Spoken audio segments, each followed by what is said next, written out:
ছাদ বাগানে শীতের ফুল গাছের সাথে সাথে লাগানো হয়েছে পালং শাক। শুধু পালং শাক নয়, তার সাথে ধনেপাতা, লাল শাক, সব ধরনের শাক লাগানো হয়েছে। পালং শাক একদম ন্যাচারাল, ঘরে অর্গানিক ভাবে লাগানো। আমি কিছু পালং শাক তুলে নিয়েছি, আর নিয়েছি ধনেপাতা। এবার এক এক করে পালং শাক, ধনেপাতা ঝিরিঝিরি করে কেটে নিয়ে তার মধ্যে দিয়ে দিচ্ছি কাঁচা লঙ্কা কুচি, আর দিয়েছি কর্নফ্লাওয়ার আর চালের গুঁড়ো। তার সাথে দিয়ে দিচ্ছি স্বাদ মতো নুন, হলুদ ও লঙ্কার গুঁড়ো।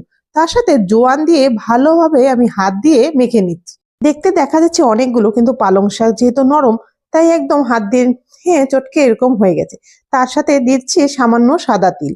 এবার কড়াইতে তেল বসিয়ে দিচ্ছি, এক এক করে ছোট ছোট গোল গোল করে পকোড়ার মতো আমি কড়াইতে দিয়ে নিচ্ছি।